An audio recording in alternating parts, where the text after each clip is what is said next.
नमस्कार, मैं संदीप नौखवाला। आप देख रहे हैं एचपीएन 24 न्यूज। सभी साथी लाइक एंड शेयर करें इस वीडियो को। चैनल को सब्सक्राइब एंड फॉलो नहीं किया है तो कर लें।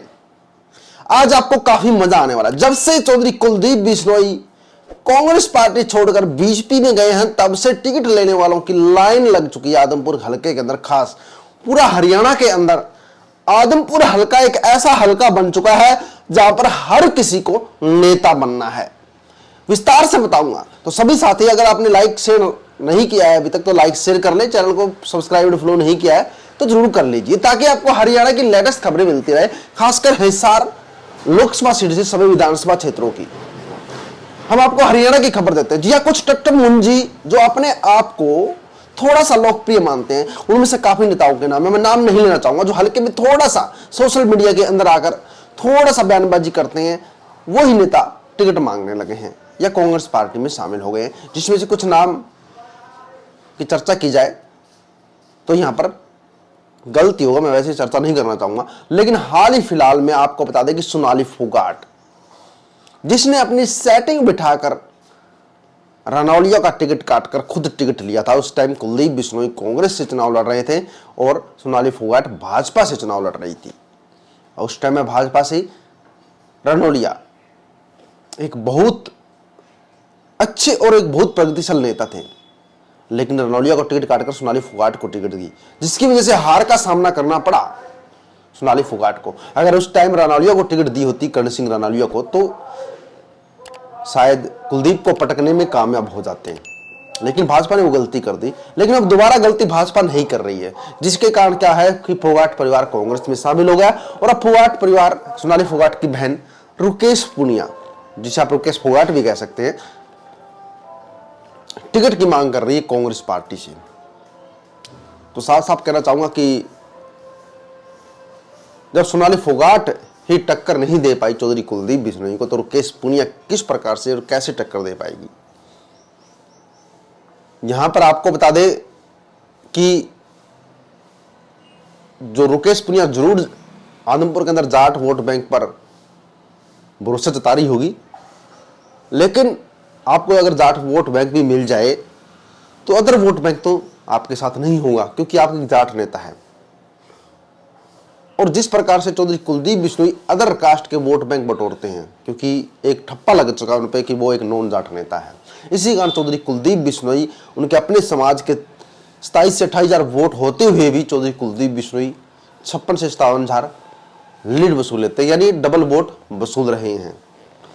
और इस अदर्स वोट में उनके पास कुछ जाट लोगों के वोट भी आते हैं, अदर कास्ट के वोट भी आते हैं। इसी कारण चौधरी कुलदीप बिश्नोई जीत रहे हैं। अभी दावेदारों की बात की जाए तो कांग्रेस पार्टी के अंदर दावेदारों की संख्या लगातार बढ़ती जा रही है।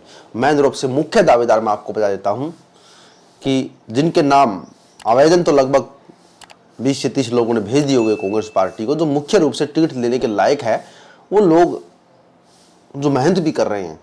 लेकिन पार्टी क्या सोच समझकर टिकट देगी या क्या सोच समझकर टिकट देना चाहिए, वो भी मैं बताऊंगा। पार्टी से जो टिकट के दावेदार है, या तो वो जाट नेता है या वो बिश्नोई नेता है, जिसमें से प्रदीप बेनीवाल, कुक्की, रमेश जाखोद, भूपेंद्र सिंह कासनिया, रुकेश पुनिया, कुछ एक दो नेता और भी है जिनके मैं नाम भूल चुका हूं, जो बिश्नोई समाज से आते हैं। ज्यादातर ये लोग चौधरी कुलदीप बिश्नोई के कांग्रेस पार्टी छोड़कर जाने से लगभग खुशी हो गए थे और धरातल पे कार्य भी कर रहे हैं। इनमें से कुछ लोग लंबे टाइम से कार्य कर रहे हैं, कुछ लोग कार्य भी कर रहे हैं। लेकिन कुछ लोगों को लगता है कि हमारे बिश्नोई समाज के 30,000 वोट है तो हम जीत जाएंगे। जी हाँ, बिश्नोई समाज के लोग जरूर कांग्रेस पार्टी को वोट देते हैं, और वो इन्हीं नेताओं की वजह से देते हैं। प्रदीप बेनीवाल जैसे नेताओं की वजह से ही वोट कांग्रेस पार्टी में आ पाते हैं। लेकिन क्या जो कांग्रेस पार्टी में सबसे ज्यादा vote bank Jat vote bank है, लेकिन वो भी इतना काफी नहीं है कि कांग्रेस पार्टी को जीत के करीब लेकर जा सके। क्योंकि अगर कांग्रेस पार्टी को जीत दर्ज करनी है तो हर बिरादरी के वोट की कांग्रेस पार्टी को जरूरत है। जिस प्रकार से चौधरी कुलदीप बिश्नोई के समर्थक दावा करते हैं कि कुलदीप बिश्नोई के पास 26 से 27,000 बिश्नोई वोट बैंक है, वो जो इधर से भी उधर डगमगाने वाला नहीं है, और अदर वोट बैंक भी उसके पास 30,000 रुपए, लगभग 56 से लेकर 60,000 का वोट बैंक है। जो एक समय में जीत कुलदीप बिश्नोई 1 लाख के आसपास तक जीतते थे बजरलाल के समय में, वो जीत उनकी 60,000 तक आ चुकी है। उस पर भी उनके समर्थक कहते हैं कि उनके पास एक अच्छा वोट बैंक है, वो अदर वोट बैंक को गिनते ही नहीं है। वो कहते हैं कि हमारे पास बिश्नोई समाज का वोट बैंक है, दावा किया जाता है कि 30,000 का वोट बैंक है, तो हमें कोई हरा नहीं सकता। लेकिन अगर यही बात है तो आपको बता दें कि भूपेंद्र सिंह कासिया जैसे जाट नेताओं के पास जाट समाज का वोट बैंक है। जाट वो वोट बैंक की बात की जाए तो आदमपुर हल्के के अंदर जाट 35 से लेकर 40,000 के बीच जाट वोट बैंक हो चुका है। तो वो तो ऐसे भी कह देंगे हमारे पास जाट वोट बैंक है तो हम ही जीतेंगे, तो ये दावा करना गलत होता है। कोई भी नेता हो, हर बिरादरी के वोट की जरूरत होती है। ऐसे में अगर आदमपुर से कांग्रेस की टिकट पर जिस प्रकार से एक नॉन जाट नेता चौधरी कुलदीप बिश्नोई चुनाव लड़ रहे हैं, उनके सामने एक नॉन जाट नेता को लेकर आया जाए तो काफी जबरदस्त टक्कर मिल सकती है। क्योंकि कांग्रेस पार्टी के साथ जाट वोट बैंक तो है ही, वो चाहे कोई भी लीडर हो वो तो साथ रहना है, और कुछ लीडरों की वजह से बिश्नोई वोट बैंक भी आएगा और अदर कास्ट वोट बैंक इस वजह से आ सकता है कांग्रेस पार्टी के साथ कि नॉन जाट लीडर को टिकट दी गई है। ये इतिहास गवाह है कि कुलदीप बिश्नोई के सामने अभी तक ना तो बिश्नोई लीडर टिक पाया है, ना जाट लीडर टिक पाया है। आप पार्टियों के इतिहास उठाकर देख लीजिए। अगर आप आज भी पब्लिक के बीच चर्चा करेंगे कि जिस टाइम चौधरी कुलदीप बिश्नोई कांग्रेस में थे उस टाइम सोनाली फोगाट की जगह अगर कर्ण सिंह राणौलिया को टिकट दी होती तो शायद ही कुछ नज़ारा कुछ अलग होता है। आज उनके समर्थक ये बात कहते भी नजर आ रहे हैं। और दूसरा दावेदार है जिस पर बीजेपी ने उस टाइम पवन सिंह खारिया को भी पीछे रखा, या बीजेपी के अंदर काफ़ी ऐसे नॉन जाट लीडर है जो एक अच्छी राजनीति करते हैं। कुछ छोटे मोटे लीडर भी है जो बैकग्राउंड या पीछे की राजनीति करते हैं, उनका तो मैं नाम ही लेना चाहूँगा। छोटे मोटे वर्कर है जो अपने स्तर पर कार्य कर रहे हैं, चलो उनको छोड़िए, वो तो टिकट के दावेदार भी नहीं है।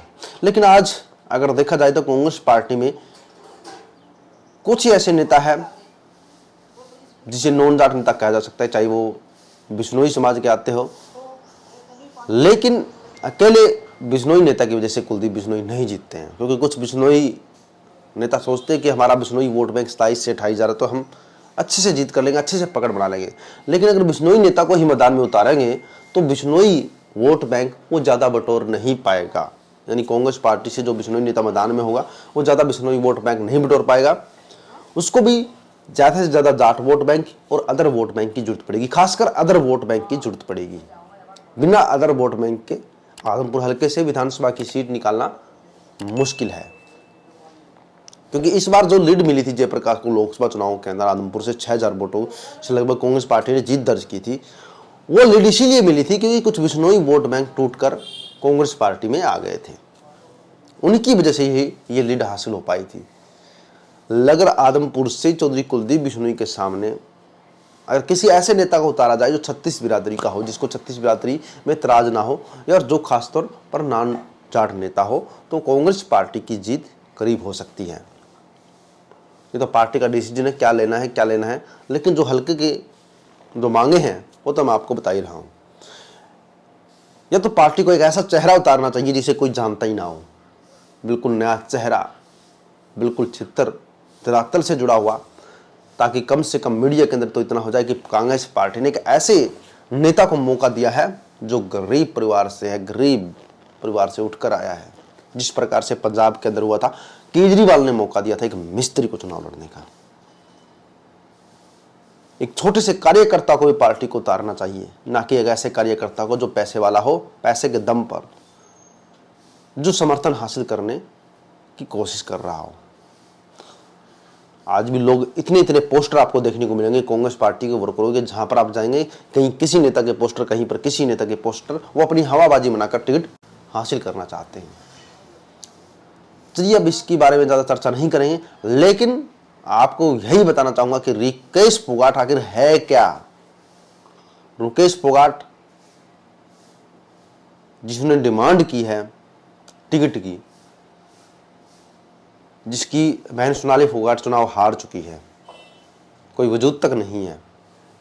उस समय सोनाली फोगाट को 30,000 वोट मत मिले थे, वो भी जो भाजपा के जो वर्कर है ग्राउंड पर काम कर रहे थे उनकी वजह से।